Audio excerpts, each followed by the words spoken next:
it's only now 2.5 years on from deciding to do surrogacy that we're actually in a point where we can get going. We have everything in place that we need. We have embryos, we have a willing and able surrogate, we've completed a getting to know you period, and we are in a team. We're good to go. I'm just on my way to pick up our surrogate now, Alex, and she's got to go now for her preliminary exploratory tests. We know that there's a dildo cam because that's been the source of much amusement. So we're going to the fertility clinic. They're going to check her vitals, her hospitableness, and there's all sorts of terminology that we're learning to do with womb thickness, follicles. We've been talking about menstruating far too much over the last few weeks, and it's not really a world that us as gay guys have really hugely been in before. But if we can get used to all the spunk talk with doctors, we can get used to all the menstrual talk with ladies. It's all fine and good, and we are learning a lot. But it's going to be so worth it, right? This first fertility clinic visit is all about Alex, all about the lady. They'll be doing an ultrasound of her vagina to check the womb, ovulation levels, a bit of family history, stuff like that, and they'll work out a plan of where to go from here in terms of your medical treatment. We're back. Yes, we've done it. She's good to go, which is awesome. We've got dates for transfer, which is the stage of getting our frozen little buns in her hospitable oven, and that will be happening next month. There's various medications and stuff that can help with cycles. We're trying to go as naturally as we can, so there's some vitamins. Apparently she's eating pineapple core, which is meant to be good. Once you've got your surrogate and everything's good, and you've had your time together and everyone's happy, and you've had your clinic visit and all is good, you will then have to go through some final counselling sessions. These are usually mandatory from the clinic's perspective, but I would say if you've gone through an agency like Surrogacy UK, like us, not necessary. However, if you're an independent journey with no involvement like that, it probably covers a lot of things that you've never considered before, such as if someone dies whilst the surrogate's pregnant, who has to look after the baby? And there's some awkward stuff like that. How will you announce that the baby was born through surrogacy? Will you even announce it?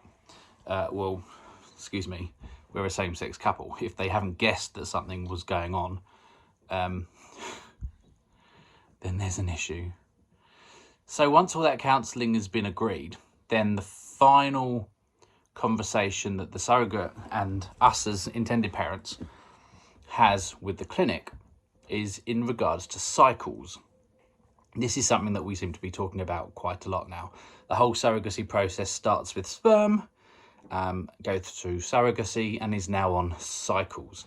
So Alex's cycles have been discussed quite a bit. There was also lengthy conversation about, do we want to go medicated? Medicated cycles allow you to pinpoint some exact dates. When will be the ultimate moment of to conceive? When will her period fall? When will be the best opportunity for transfer? Transfer is when the embryo is implanted and she would, touch wood, become pregnant. It just takes a lot of the guesswork out. The downside of medicated cycles is that there are additional drugs to take. It, as I understand it, effectively halts the surrogate's regular cycle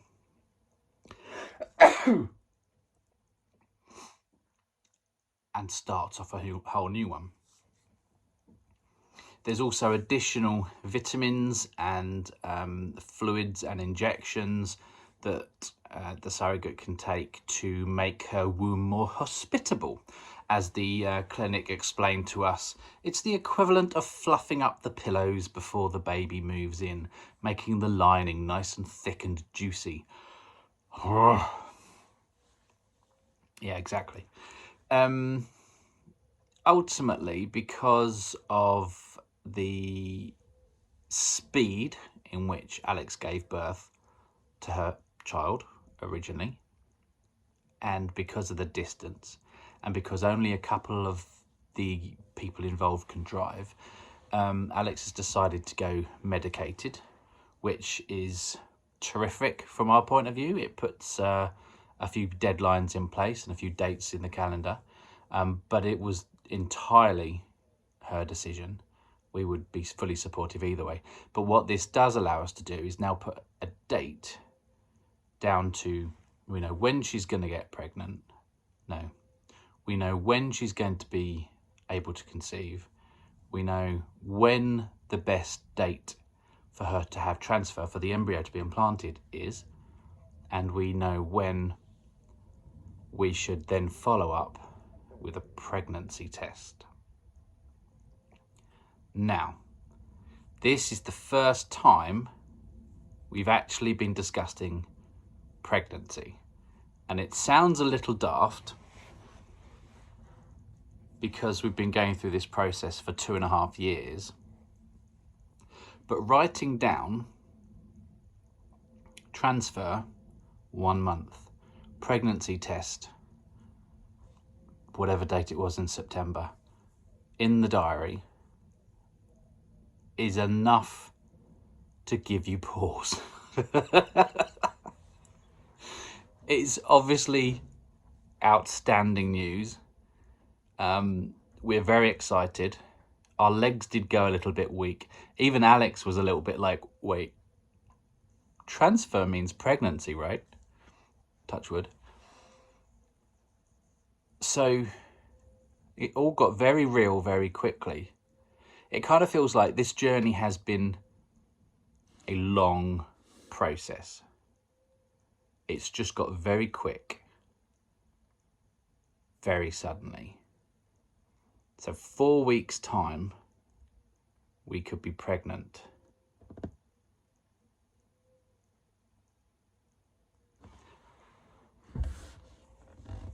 It stirred up, if I'm honest, a whole lot of emotion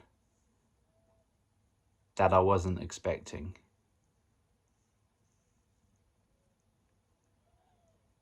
Obviously, this is amazing, but I'm starting to think in ways that I hadn't thought before about the future. Yeah, time, how long you have, what you can do in the time given, mortality.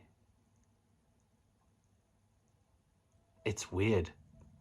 All of a sudden, it's like our purpose for being here has completely changed.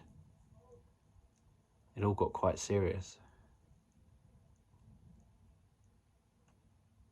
Anyway, I'm sure we will be back to cracking period jokes. Oh dear. And fart jokes before too long. We're getting somewhere. Here's a week's worth of drugs that Alex needs to get her system ready for transfer. Just nipped to the clinic for a quick scan, just to make sure all the medication's going well. So Alex's womb lining is plentiful and ready to go, but she has one overly chatty little follicle which they want to keep an eye on, because they don't want her to produce her own egg naturally, because obviously that will cut in with embryo transfer and whatnot. So we're going to go back and have another look at that next week. Fingers crossed the medication that she's on will calm that all down, and we'll be able to transfer. We'll be able to put frozen icicle baby into its new warm oven to defrost in 2 weeks' time. Cross your fingers! Today was T-Day, transfer day. Doesn't quite sink in. So me, Michael, Alex, went to our clinic. Everyone was allowed in, so they know all about surrogacy. We had checked in advance. They had an experience of surrogacy. So we were both let in with her. We stayed up the head end. Stuff was going on down below. We saw video. We saw embryo. We saw 3D scan. You know, like the whoom, whoom that proper pregnant people have. One of those scans, you could see the syringe or whatever used. You saw the embryo being implanted. Wow. So now we wait. We will probably do an ill-advised early blood test, pee on a stick thing in about a week, just because curious. But the official blood test to confirm pregnancy is in 10 days' time. Alex is doing a wee on a stick. It's only been 5 or 6 days since transfer, so we're not necessarily expecting it to say anything, but it might. And we're very aware that she's upstairs weeing. Fingers! Gotta wait for 3 minutes. It doesn't smell of wee. Nothing there. Hold up. Don't do what I did when I first looked at this stick and look at the line on the right. That is a test sample window. It shows that the stick works. The window on the left is the one that counts. Don't get it wrong and say you're pregnant when you're not, because that sucks. So, we had the transfer 10 days ago. And I'm not going to lie, it's been a bit of a roller coaster. We waited 5 days, did a pregnancy test. It was negative. Turns out that was too early to do one. So we waited, and then nothing, and then bleeding, and we assumed it didn't work. And then there was calls with the clinic, and they said bleeding can be normal. It might be something else entirely, don't worry. So we're like, oh, maybe it has worked. And tomorrow, we're having a blood test to confirm one way or the other. Now, looking back, we would not have thought about it and worried for the previous 12 days because it's not been helpful at all. And everyone's a little bit fraught. So tomorrow will be a definite. We aren't holding out much hope, if I'm honest, which will mean a wait. I'm not sure how long. At least another cycle, could be a few cycles. Alex might not want to do it because it's an emotional, fraught time. So we'll find out tomorrow one way or t'other. And we may be, possibly, having to go again. What will be, will be. We've been saying that a lot in the last 12 days. Yeah, it didn't work. So that caused some feelings. Frustration, a little bit. Sadness, a little bit. But also overarching a sense of, well, we couldn't do anything different. So the procedure, if you need to go again, if it doesn't work and you have to go a second, third or fourth time, Alex needs to get a cycle out of the way, get all the meds out of her. So It didn't work in September, late September, and we can't go again until around the same time in November, which is frustrating. But then we've not had kids for many years now, so what's a few more months, I guess.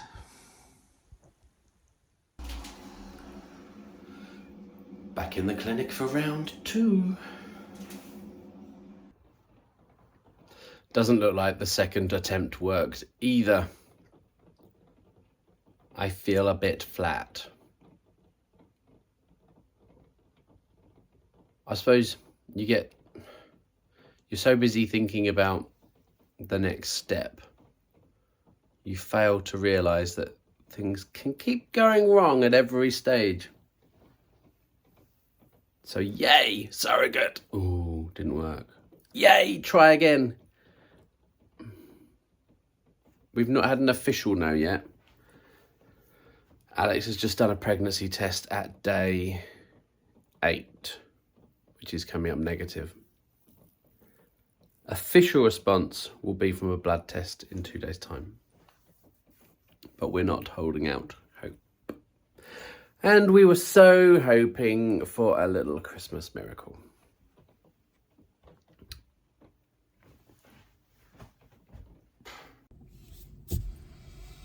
So it didn't work a second time, which has kind of left everyone a bit flat. Alex, our surrogate, is worrying that, are we going to get sick of her and try somebody else? No is the answer. I mean, the bottom line is they reckon it's a 1 in 3 chance that transfer's successful. So we're still within normal odds, if that's the right word. We've got a meeting with the clinic next week, the 3 of us together, so we can discuss if there's any other options. We did try things a little bit different. They have extra things that you can do. So when the embryo was implanted this time, we mixed it up in a protein glue and stuck it in, which is meant to greatly increase the odds of transfer being successful, but didn't work. Alex was also taking more drugs, injections this time, but that didn't seem to do the job either. We think her body is fighting it. It's almost like a kidney transplant with a rejection, I suppose. So maybe the answer is not to fight it and do it naturally, maybe. Well, today was attempt number 3 at the clinic. Cross your fingers. We had a lot of the nurses saying, oh, it's exciting, isn't it? It's such an exciting time. And I don't think we're excited. We're not even nervous either. We've kind of got to the point now where we've been here before. So I guess we'll get excited if we make the next stage. But for now, we're just doing what we've done before again. We've done everything we can. There's a few things a bit different this time. Alex has been on all of the drugs she can be. There's glue involved to shove embryo and stick it to womb. She's having injections in her bum and in her belly, bless her. She's doing all she can. So fingers crossed. Alex has been our surrogate for a year. This process is not one to be undertaken lightly, and don't expect a quick result. Fingers crossed. We are in the process of making the next milestone. So Michael normally sees Alex every Monday. She's cancelled because she's not feeling very well. We had the embryo implanted a week ago. There is no official results until the blood test this coming Friday. So that's, I think, about 10 days on from memory. But I know she's got some home pregnancy tests, and she's arranged to see us on Wednesday when we're both together, just for a quick cuppa in the evening. Do we read into that? Is it just a quick cuppa? Is she going to spring on us that she's had a positive result?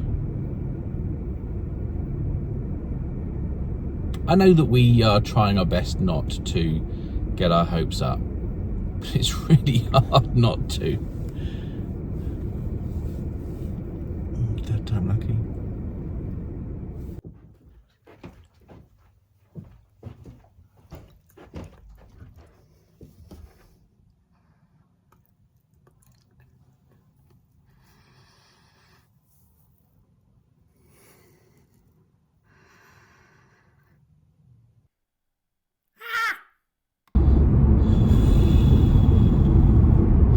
So Alex turned up at ours last night. We had an inkling it was either going to be good news or bad news, but nothing was said. Had a cup of tea, had a catch up, bit of a chat, and then she brought out a box, and in the box were 4 pea sticks with varying degrees of line on them, marked 2 days, 5 days, 7 days, 10 days, because we are pregnant.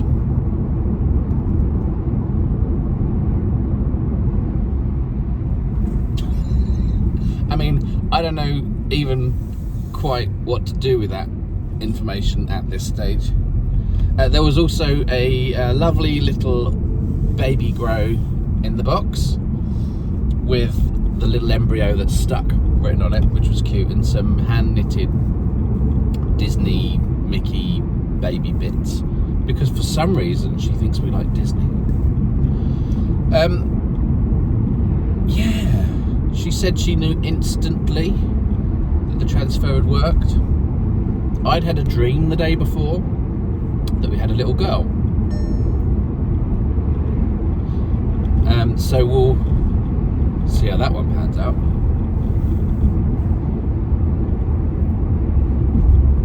And I have to say, I don't really know what to do. Like, we've been trying to do this for a few years. This has been the aim, and it sort of felt kind of unlikely that it would actually work. And of course now also the panic sets into a whole different kind of scale, because there is a physical thing that we could now lose, and that also is sad. We've lost a couple of embryos, but this is the little embryo that could, and it's doing it. And according to the baby apps, which we all rushed to download, it currently counts as a 4-week-old, which I don't quite understand. The embryos were 10 days to start with, plus we've had another 10 days, 20, that'll be 3 weeks. I don't know how it works out like that. But we're looking for a due date in mid-November as things stand. And now we've got this whole other game, which I was kind of aware would happen at some point, but I never actually saw us get in there. That we now know that we're pregnant, and you don't really tell anyone about it until the safe period of 12 weeks, do you? I'm not entirely sure why that is, because if we lost a baby, it would be nice to discuss it and express it. So why can't you tell your very closest, nearest and dearest before the 12 weeks? Nevertheless, we've got Mother's Day in about 2 days' time. The last 2 Mother's Days, we had telling them we were doing surrogacy on the first one, telling them we had Alex as a surrogate on the second one, and the third one, which is in a couple of days' time, they're going to be expecting, no, they probably won't. We feel that they might be expecting some news, and we're going to have to keep stum, because, I mean, it really is super early, isn't it? Super early. So I guess it's fortunate that I don't have a very good memory, because I'm going to have to try and put it out of my head for a few more weeks, I think. keep my head down, keep my cards choked close to my chest, which I struggled to do, and be secretly excited and enjoy this little time, I guess, with my team, my hubby and my surrogate, whilst no one else knows. Eek!